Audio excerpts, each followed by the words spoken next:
women need to know what they're capable of. And a lot of females think that they can't, oh, I can't do that. I can't travel alone. And a lot of the women that I help, they're actually just waiting until they don't have a choice. You only have yourself to pull you out of difficult situations. If something doesn't feel right, you haven't got anyone else there that's going to go, hey, actually, no, we don't want to do that. You have to be the person that goes, oh, no, thank you. I actually need to take myself out of this situation. I turned up to the bustling Koh San Road in Bangkok around midnight, and it was so humid, so noisy, so busy.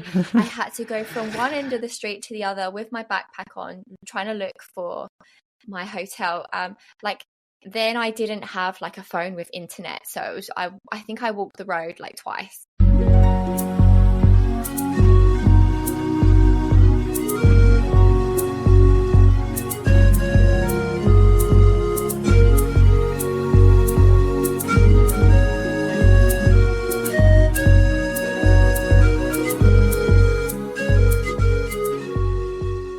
If you've ever wanted to understand why we should be asking for nature's help on mindsets, adventures, and more, then you're in the right place. So, welcome to Maximise Nature. Today's guest is Sophie. She is an expat who has dedicated her last 13 years to the idea of solo travel, shining a light on how easy it can be to go out and get the most out of nature on your own, as long as you know how, or picking up tips, etc. If you've ever felt scared to experience new things on your own, then this is the perfect episode for you. Sophie is the perfect example of what can happen if you leave your comfort zone and build a network of budding adventurers. In this episode, we're going to delve into the thought process behind her adventures, as well as how she thinks nature can provide the helping hand to people like you and me. Then, we can take the good thoughts and put them in a travel bag, ready to use in our next adventure. So with that, here is episode 13 of the Maximise Nature Podcast. Thank you so much, Sophie, for coming on. I know how busy you are, and especially with all the time difference issues we've had. Thank you again for coming on. So, Sophie... Oh, thanks for having me. No, absolutely no worries. It's my pleasure. So, Sophie, if you could give the audience a background into who you are, that'd be great. Yeah, sure, no worries. So I actually am from the UK myself, but I moved across to Melbourne in Australia about 10 years ago now, so 2015. I haven't looked back. So at the moment, I'm actually the founder of Hersolotravelguide.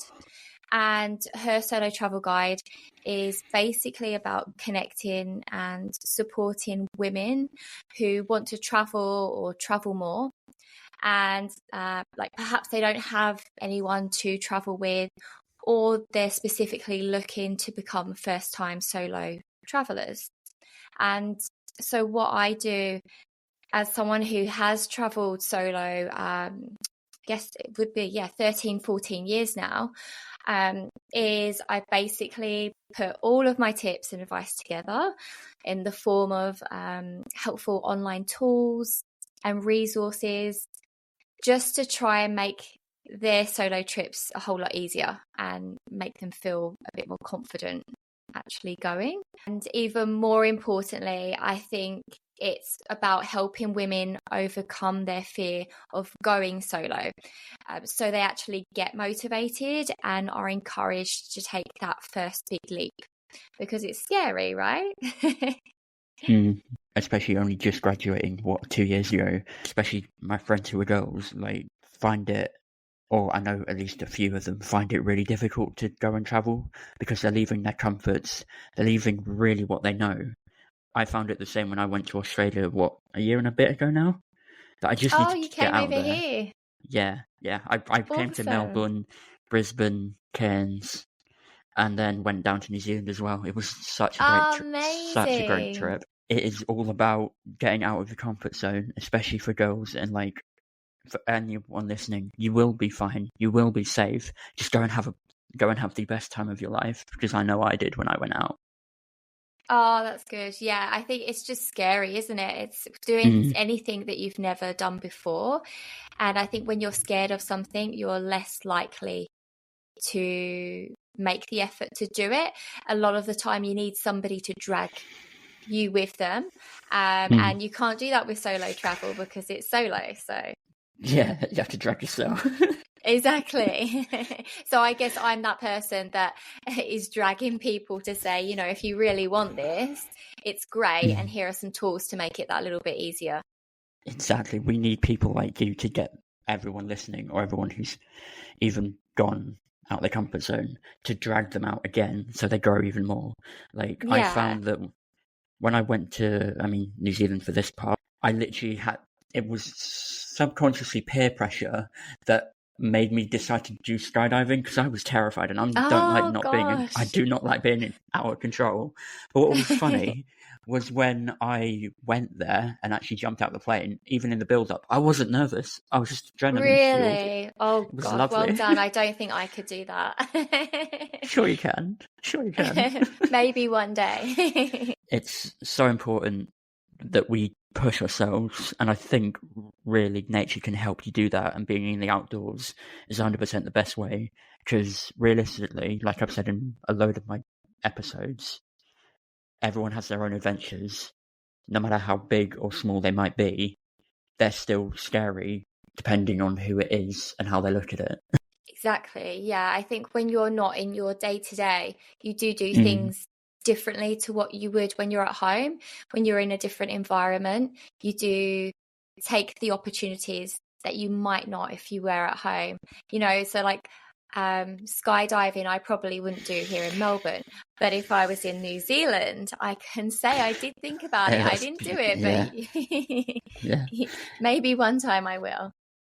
Yeah, it's all about like the planting the seed, as it were. Because exactly, if you asked me like 4 years ago, I would have said, nah, I'm out. But it's another reason why my catchphrase for this podcast episode is get out on it and explore what's beyond your front door. And it sort of stems from everything from like life's better beyond the door, and that all we need to do is open the opportunity, or open the metaphorical door, as it were, and just go for it, essentially. Why do you think so many people are scared to head outside on their own? And what's the biggest misconception about solo travel? Oh, I think especially for women, there's a safety aspect. I've seen lots of statistics that safety is one of the things that hold women back from actually taking that leap and going on a solo trip, because you only have yourself to rely on, right? Yeah. There isn't anyone that's going to be, hey, that's not quite a good idea. Maybe you shouldn't do that. And so you only have yourself to pull you out of difficult situations. You know, if something doesn't feel right, you haven't got anyone else there that's going to go, hey, actually no, we don't want to do that. You have to be the person that goes, oh no, thank you, I actually need to take myself out of this situation. And that can be scary, to kind of have to have your own back, I guess. I think it's scary for everyone, especially for women. Like, in this day and age, it can be terrifying. I think what I've learned from people like Yes Theory, if you've heard of them on YouTube, is that you can, obviously, if you're on your own, then it might not help as much. But if you're around like a group of people, like you said, your whole thing is connecting people. If you're around a group of people, you may not know them, but if they speak English, or if they're a tourist, it's such a big asset to just go, hey, can you help me out here? Like, talking to strangers is sort of a secret weapon that no one really talks about. Sticky situation, as it were. Yeah, exactly. And even I think just going solo, you know, if you've never... Women. So even if you are able to make friends with people easily, or you have the support, even if it's just like an online support system of other people in your situation, you don't feel as alone then. So you're doing this new scary thing on your own, but you don't feel as alone. So and if you always know that you can connect with other people wherever you are in the world, then that helps you feel more comfortable, more safe, more connected, and more motivated as well. And I think one of the misconceptions about solo travel is that you have to be spending like a whole week on your own, not talking to anyone. Like when I speak to people and they're like, oh no, I don't want to solo travel. I don't like, I don't want to spend a week on my own. And I'm like, well, you actually, when I go solo, I meet more people than if I go with my friends. Yeah, exactly. Going back to your initial point with just going out there on your own, I've had some of my best experiences on my own. Yes, did I get stuck in a what's it called, like a boatyard in Australia? Yeah, but I've managed to get myself out of it just by talking. No.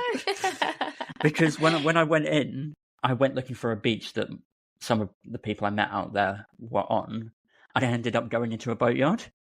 And then when I turned around to leave, the gate was locked. I was like, oh great. no. But you learn from these situations, right? Yeah. And yeah, you didn't have anyone there to kind of help you, so you figured it out yourself. So it's like that's like a confidence thing, like, oh well, things will always work out, right? Yeah, sure, right. You're here. Literally, yeah, literally the only way I got out of it was I went up to this random like Aussie sorting out his like sailboat or something. I was like, yeah, I'm stuck. He just laughed at me and went, you know, you can just get round the gate, right? I'm like, oh, great. What, climb over? No. So it was okay. My video's on. So the gate's like here. There's like ocean. There's like a beach bit down here. You can get around on like a hillside round that. It's not. It sounds more sketchy than it wasn't. It wasn't that sketchy. You figured it out. Yeah. But it would have been embarrassing if people from Tor saw me and I'm like, yeah, I don't know why, man. I don't know how I got here. What are some of the challenges you faced when you've immersed yourself in different cultures and environments, especially going out to Australia? The biggest challenge was my first solo trip. So I was 20 at the time, and I'd never been to Asia. I'd never been to Southeast Asia. And I decided to do 3 months in Southeast Asia on my own. And, I did lots of research, so I kind of knew what to expect to some extent. But then I turned up to the bustling Koh San Road in Bangkok around midnight, and it was so humid, so noisy, so busy. I had to go from one end of the street to the other with my backpack on, trying to look for my hotel. Then I didn't have like a phone with internet, so it was, I think I walked the road like twice. It was hectic with people stopping me like, hey, do you want food? Do you want to sit down? And I'm like, wow.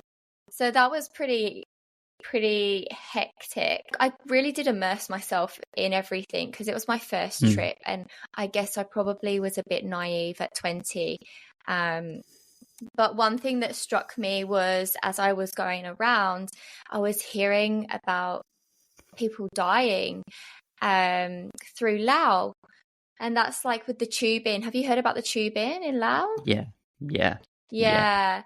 And I don't know if they still do it anymore, but we kept hearing these stories of like backpackers that had either gone down the wrong side of the river and ended up down the waterfall, or they'd gone down the slide, which is literally made out of like kitchen tiles. Like it's a hard slide. And hit their head, or people drowning. And it wasn't until I actually got there, you're just like having fun and you're like, this is all fine, but if you can forget yourself and just go ahead. And then I was like, no, actually people have died here. And I was trying to like be careful, but at the same time have a good time. In Australia and the UK, we do things right. And if something's there, we're like, oh, well, it must be safe, right? Otherwise it wouldn't exist. I don't know, maybe I shouldn't go on that slide. I did go on the slide, but I didn't go down the slide standing up, which some people were doing. Yeah, I don't know. Have you had experiences like that?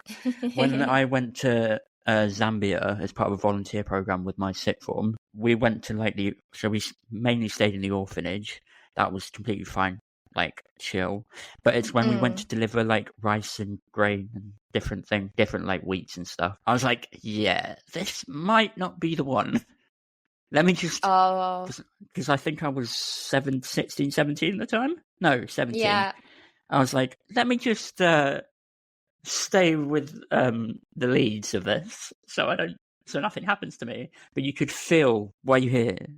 You're a tourist, you stand out, right? Exactly. And you have to trust your intuition. I think that's so important. If you like don't have a good feeling about something, and even though it's a different culture, I think you still know, like, do you know what I mean? You don't just go, oh, Yeah. this is different culture, just like force yourself into it. Your body tells you like, Yeah. something's not right. I think that's one of the best things you pick up, not only from like travel, but solo travel. I've been in instances. You do have to be careful. I think I know a lot of women as well say that they won't go to certain places on their own, which I think is completely understandable. I know a lot of women who have been to places like Morocco, for example, on their own, and they've Yeah.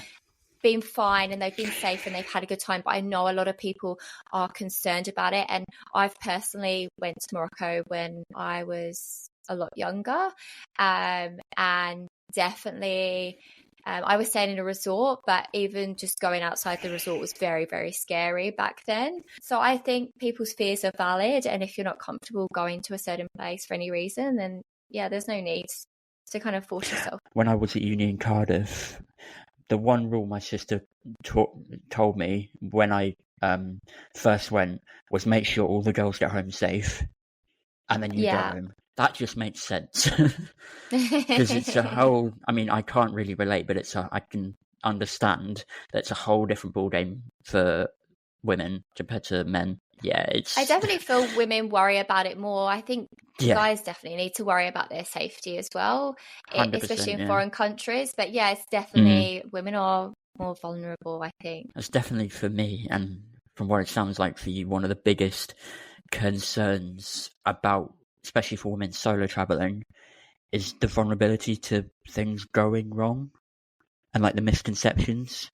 And I think it's really important to have those, but not let it stop you from doing or having the best time ever, if that makes sense. 100%. Yeah, 100%. What is so important about inspiring girls, especially to do things like solo traveling, and what are they missing out on, to bring a more positive light to the next question? Yeah, I think it's really important. Another thing is not just for safety, but for confidence. I think women need to know what they're capable of. And a lot of females think that they can't, oh, I can't do that. I can't travel alone. And a lot of the women that I help, they're actually just waiting until they don't have a choice. So it might be that they're now empty nesters. They might have had a relationship breakdown or separation or divorce. Or they've just got to a point where, say, like all of their friends go on family holidays and they just don't have someone to. So they're just watching, life go by. They're watching everyone else go on holiday.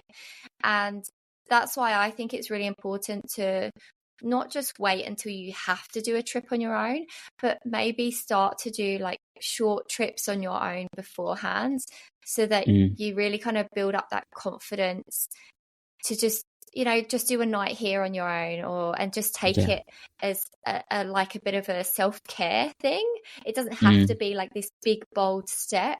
And I think as well, women suffer a lot with imposter syndrome. I feel like men don't get it as much. I feel like men are very much, you ask a man, can you do that? And they'll be like, yeah, that shouldn't be too hard. And you ask a woman and they're like, oh, I don't know, I've never done that before. It's like, I don't know. Is that just me? do you feel that? I'm going to plead the fifth on that one, but you're right. No, you're so right. But I think it's, again, just a misconception. I completely get it, and I feel very awkward trying to talk about it because it's quite a sensitive subject, as it were. But yeah. Well, like sometimes women need a bit more of a push to be like, no, like you got this, you can do this. And just to be able to have that confidence to do something out of your comfort zone can then actually stretch to all areas of your life.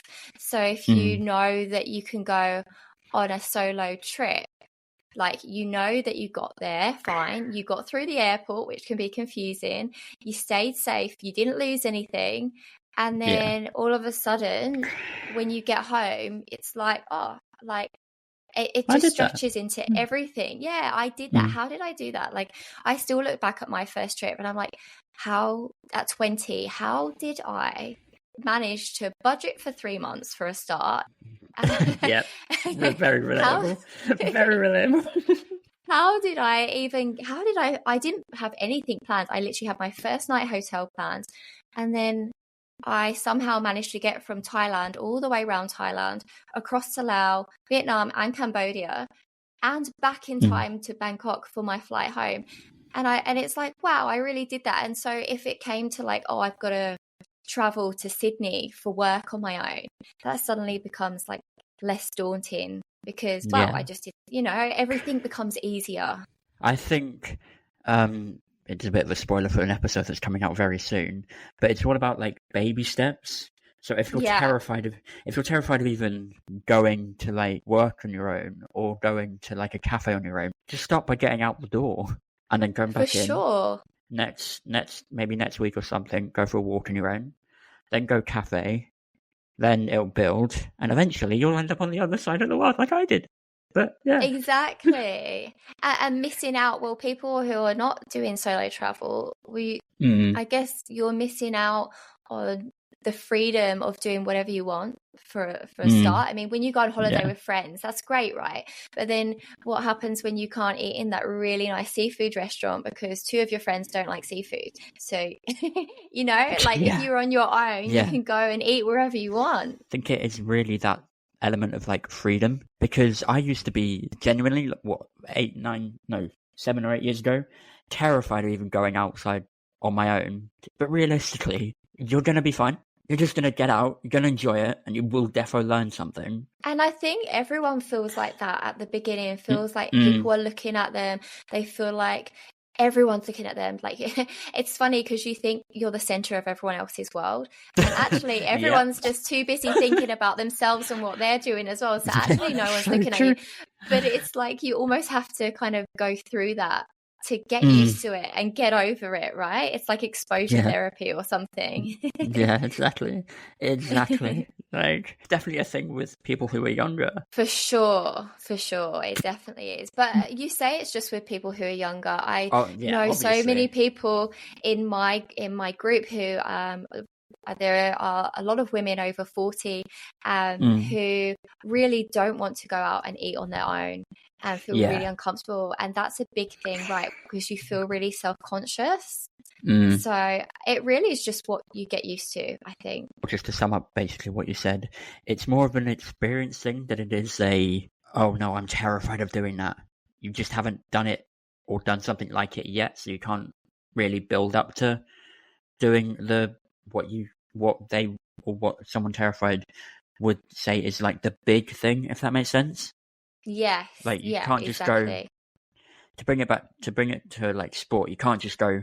I mean, you can, but you can't just go from like running 100 meters to running a marathon the next week. Like you need to build up, because you are definitely capable of doing the big scary thing, but it will just take time. Like nothing comes instantly. And also, the more you do something, the less you are thinking about it. Like, the first time you do something, you're very conscious, like, about how you're doing it. Am I doing it right? Like, you're very conscious. But in the end, you don't even think about it. You just go. You just get on the flight. You just go. Like, you don't think about, oh, am I going to be able to find my way through the airport? What am I going to do at security? If you fly that often, you just leave your house with your bag and you just go. You don't even think about it. Yeah. Literally becomes second nature, pardon the pun. Exactly. Good pun there. Thank you. I thought of it about 10 seconds ago, but we moved. You're exactly right.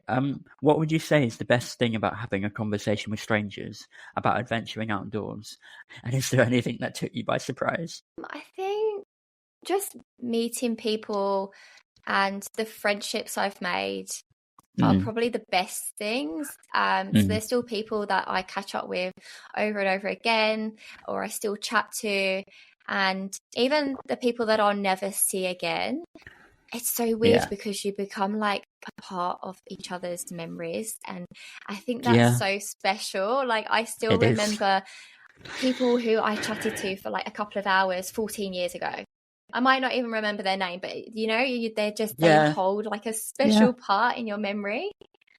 yeah, So yeah, I think also meeting people from different kind of corners of the globe as well. And yeah, 100%. like you said earlier about, you just learn so much from people. The more people you meet, different places Mm, they come from, it kind of colors you as a person, doesn't it? yeah, yeah. And it does sort of build that confidence to go, well, yeah, I can do that. But Yeah. like I keep banging on about, it's just about getting out that door and trying something new. That's what I started this podcast with. That's what I've tried to do. Everything I've done in the last 5-10 years. Oh my god, I'm 23. Rah. Anyway, but no, it is all about just trying something new, really, isn't it? It is, for sure. And yeah, meeting new people gives you more ideas of things to try, things to do, and it makes you grow as a person when you're exposed to different people from different backgrounds. Like, Mm, that's actually the reason I'm in Australia, because on my first trip I did Southeast Asia, and a lot of people were then moving on and going to Australia.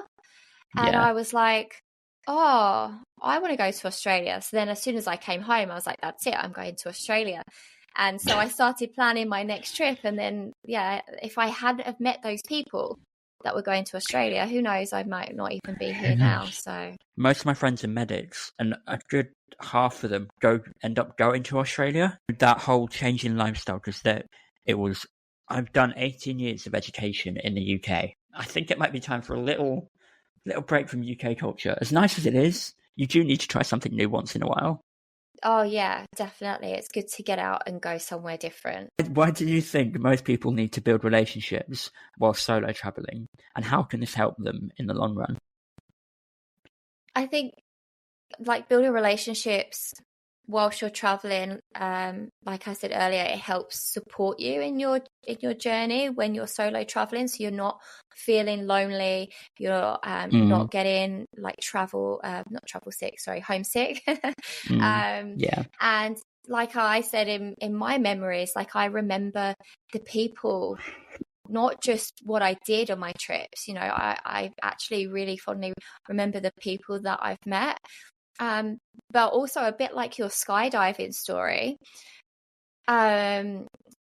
I've met people that have made me, I say made me, peer pressured me into doing certain things. So like, I also did a group tour in Croatia. I did Sail Croatia, and 30 out of 32 people signed up to do the canyoning.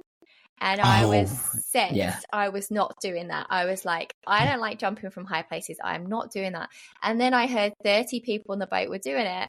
And so I was like, okay, I'll just go along then. So I went along and I ended up doing it. I ended up jumping off the top, like, and yeah, and I had a great time. But would I have done that if I had not been with those people? yeah. Absolutely not. But it's a great memory, and I'm glad I did it. Mm. So yeah, and even like meeting like locals is great too. Like I met a bunch in Belgium, and they actually took me to like all the best bars there as well, which I would Nice. never have known about otherwise. Yeah, exactly. It is all about building those connections. And what I think is really important, especially now, what I've realized, especially in like the office, in like an office job and stuff, no one talks to anyone. They just get on with their work. And I'm like, surely you want Oh, that you must bit work in of. a really good office then. They must be very focused. Yeah, no, they are. For example, walk to uni or something. Our generation, we're all like on their phones. And realistically, all you need to do is look up. Because even when I did walk to uni, the odd smile of someone when you're walking by them, that just boosts your mood. Well, it does for me anyway. But I think it's so important that we just get out and explore everything, or That's everything we so want to go and true. explore. It's so true. I feel like our kind of like generation, I don't know what the stats are, but I think I heard recently that people are feeling more alone. Like, you can connect to anyone with like instantly on your phone, but people are feeling more alone because they're not going out there and actually, connecting with people and or picking up the phone and actually having a conversation with someone. It's all just like cold messaging now. Yeah. Which is really annoying because you have some of the best memories out of spontaneous calls. Or even like hanging out with people in person, it's like just catching up for a quick coffee or whatever it is, that you don't just have to send a message. No, you just go, yeah, cool. I'll come meet you. It'll be a vibe. Literally, it happened to me last week. I was home. I was back at my parents' house for a little bit for a weekend, and on the Friday night, I'm sitting down with them watching Clarkson's Farm. If you haven't seen it, watch it. It's quite funny. But I was just sitting down at like 9, just chilling. I look at my phone, and one of my best friends goes, "You know what?" She gets a shout out. Annabelle goes, "Yeah. So I know it's a bit impromptu, but I'm a flight attendant, obviously. So please, did you want to meet up?" And I'm like, "Yeah, I'm at home. I'm not at my house right now, but we can make something work." Because obviously, with that sort of job, you're barely around. You're always busy. But oh yeah. I think what I got out of it was just a really good catch up, really good chin wag, and it was just, well, I felt a lot better after I'd gone there and after I'd caught up with her, because I don't think I'd seen her for 2 years. But it can be those sort of spontaneous trips that make the best memories, and I'm never going to forget that. Oh, that's so good. Yeah, it's so good to just make the effort and connect with people in person. What are some of the challenges you have faced when being outdoors? And have there been any moments, like your slide incident, where coming through that challenge or going down that slide as you did has benefited you?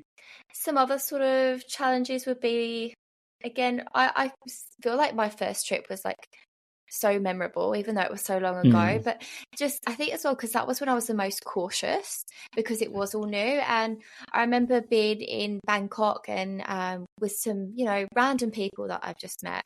And we got in a tuk-tuk and we got taken to this dark street. I remember it now. It's like under a bridge. It was this dark, like alleyway street. And I remember us being like, why are we here? Like, we didn't ask to come here. Like, and we just flat out refused to get out of the tuk-tuk. And because I'd like been so excited about this trip for like a whole year before I went, I'd done so much research and I was like ready for, scams like this. And so I, like we were saying earlier, like I trusted my gut and I was like, no, this doesn't feel right. No. And I was like, no, take us back. So we literally demanded the guy to take us back where he picked us up from. And yeah, I guess, I mean, I was on my own. I was with a bunch of random people I'd never met before. You learn to kind of trust people. And it was just like, no, this doesn't feel right. And I think I learned to just trust my gut right then and just know to like uphold my boundaries and not feel pressured, like just because this guy has driven us here, that we should then feel like we have to get out and we have to go and have a look. Like, no, it was like, that taught me to stand up for, I guess, myself and my boundaries quite quickly. I think that is one of the biggest lessons you will learn from being outdoors, especially on your own. Like, you have boundaries, you need to respect them, and you need to find people who respect them, because if they don't, then it can go very, very badly wrong for people, especially women and girls who would just want to go out and travel. Like, you need to just be wary, and as long as you are, you'll have the best time ever. Like, even though I went to Zambia with my sixth form, I had to be taken to the hospital because I had a really swollen ankle. Like, my ankle looked like a tennis ball. But that's what you get for playing football on an uneven surface. But anyway, and I think I did get bitten by a mosquito as well. But it was literally like that big. Oh no! Yeah. It looked like I had a jetpack on my ankle. I didn't, but when we pulled up to this hospital, it looked like something out of a horror movie. And I remember being like, yeah, maybe I'll just do exactly what my teacher says and not try anything. Oh no. But Defeated. yeah, it wasn't even defeat. It was just like, okay, I'm very out of my comfort zone. Let's just go with people who know what they're doing. Yeah. And then, luckily, I was all good after about 4 days. But it was scary. It is Absolutely scary. It's scary terrifying. when you don't know what to do and you've got you have to kind of figure it out on your own. And I don't know, I guess you were saying earlier as well about feeling a bit self-conscious, on your going alone as well.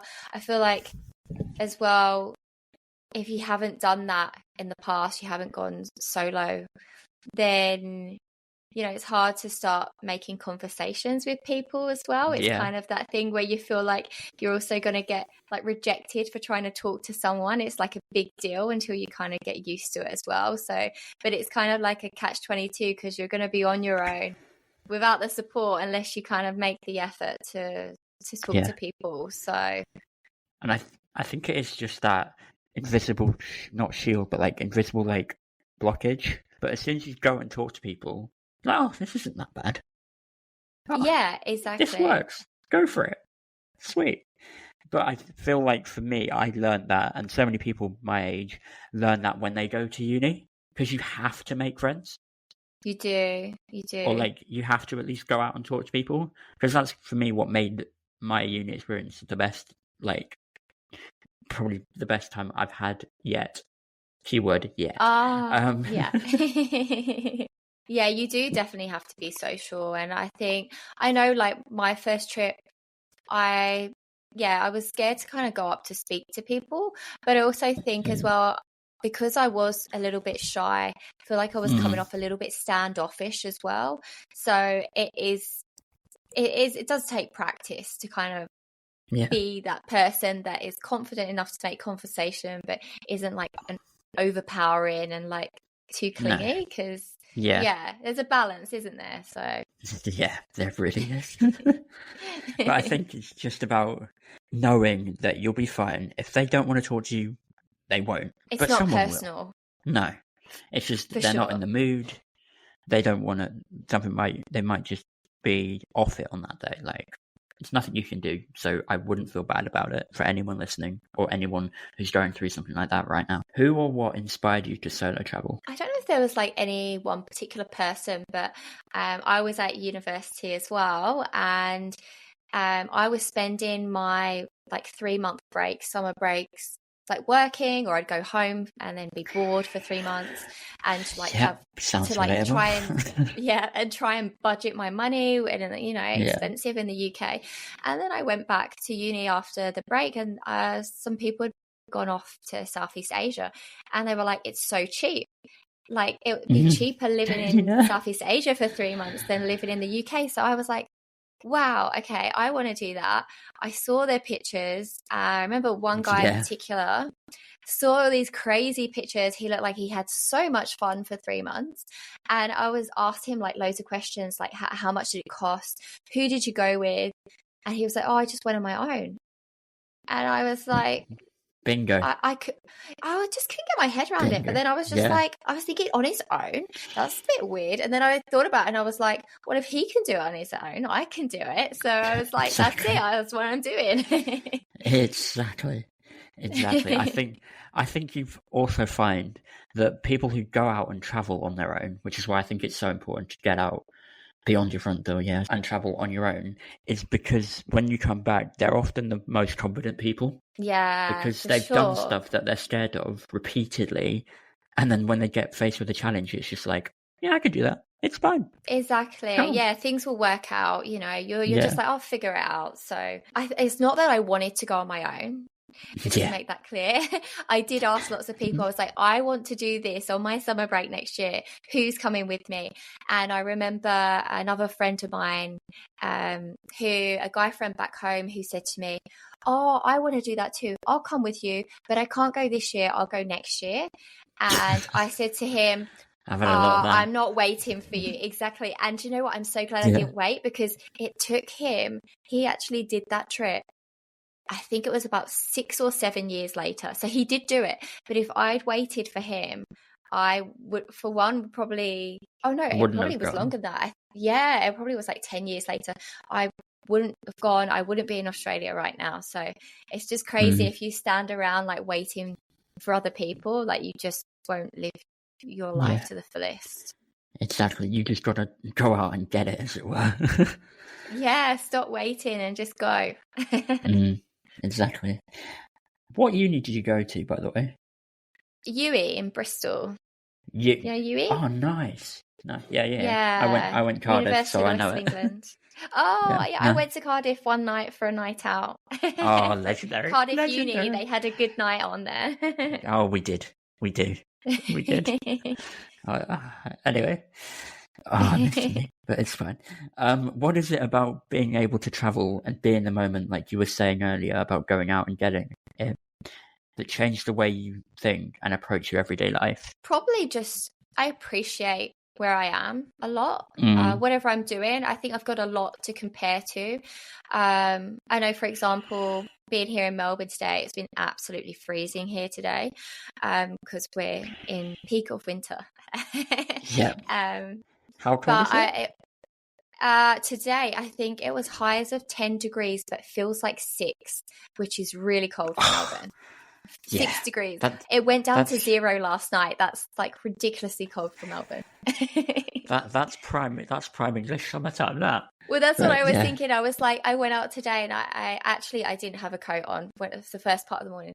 And I was like, it's freezing, but the sun was out. And I was thinking, I appreciate being here because you would know how gloomy British winters would be. Yeah. So I'm like, but then at the same token, like in Melbourne summers, I'm like, oh, I appreciate how it's not like super humid. Like I've been to Queensland and Singapore. And you can just, when you know what is out there, you can appreciate where you are, but it also means that there's no boundary. So if you're not happy somewhere, like I don't know if you saw, Finland got voted number 1 happiest country in the world for the 8th year running.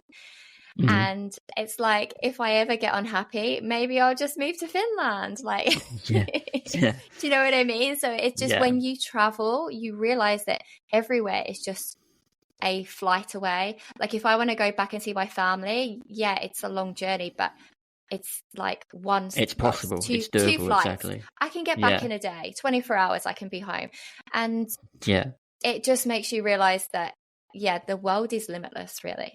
Exactly. And I think that's such a good point to bring it back to like nature and stuff, that if you do just get out, you're not confined to your own space. You may feel like you are. And that also transcends to what we talked about earlier about being on your phones and not reaching out to people, etc. But you're not on your own. You are just a conversation away. You are just a flight away. You are just a train journey away from doing something that you're really enjoying. You don't have to stay in the same place, because you will change no matter what.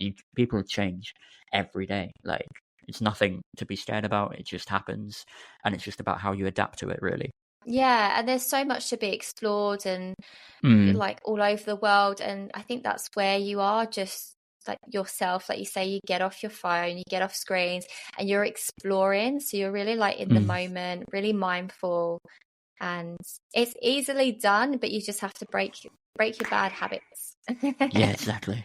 It's all about finding that sweet spot, really, isn't it? Speaking of sweet things, let's swap some sweet spots for some sweet truths in a game I like to call The Sweet Truth.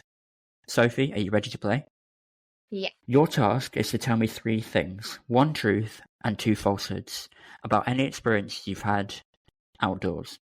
Either I get the sweet victory of picking the truth, or you get the sweet victory of persuading me to pick incorrectly. Essentially, 1 truth and 2 lies, or 1 truth and 2 falsehoods. Are you ready? Okay, yes. I'll give you some thinking time, don't worry. Okay, I've got... You ready? I'm ready. I think I'm ready. Go on. Hit me. From my travels, what do you think is the one thing that I have done out of these 3 things? Yeah. Okay. A 4-day hike, overnight hikes. The Vietnamese done the snake shot, beating heart snake shot. or scuba diving? Okay. Right. 4-day hike. What was the second one? Doing the Vietnamese shot with the beating snake heart. What's the first one? Bungee jumping. Was the first one not the 4-day hike? Oh, yes. Sorry, I wrote one down. That's my fault. Sorry, I was making Bingo. notes. Go on. Okay. So it's not the first one. It's not the first one. I can't believe I got someone with that. That's class. How did you catch me out? Okay, you're paying too much attention. Yeah. See, the thing is, I like winning, but I'm not competitive at all. No. Yeah. 3. Where did you go scuba diving? In Thailand. That's hard. I was hoping you'd say the Great Barrier Reef because I went there, so I can ask you more questions. But okay, what was the best thing you saw in the scuba diving trip? A big school of fish swimming around above my head. Whereabouts in Thailand? It was a long time ago now. Koh Tao. I'm going to take your word for it. I've never heard of that place, but I'm sure it's great. Okay. So the first one wasn't the 4-day hike. That's not right. Or the beating snake heart shot from Vietnam. That's just an alcoholic shot, right? I think. If I'm right. They cut the snake down while it's alive. They pull out the heart. They put the heart in a vodka shot, and you drink the shot with the heart while it's still beating. I want it to be true because I want to just Google it right now, but I can't. So it was. You know what? I'll give you the. You know what? I'll give you. I'll go with the snake heart that you did. Right, I didn't do it because I saw it in Vietnam when I was in the hostel. It's actually a thing. It's a thing. It's actually a thing. But I didn't do it. I did this scuba diving. I got my license, my PADI license in Thailand. Yeah. Nice. But yeah, no, I saw. Oh, I think it's quite cruel to be honest. But yeah. It's weird and cruel. But it is what it is, I guess. Well done. You managed to persuade me to pick wrongly. I know a lot about it considering I've not done it. I was very intrigued about the whole thing, but I didn't do it. No. Now, Sophie, for the listeners, when you got to that viewpoint, or whatever high point of your adventure in Thailand or wherever, what do you remember about that moment? Just so people listening can live the experience vicariously through you. I have to be I don't know if it's just me, but whenever I've got just like so many viewpoints, top of volcanoes, and I've stood there and I'm like, wow, this is cool.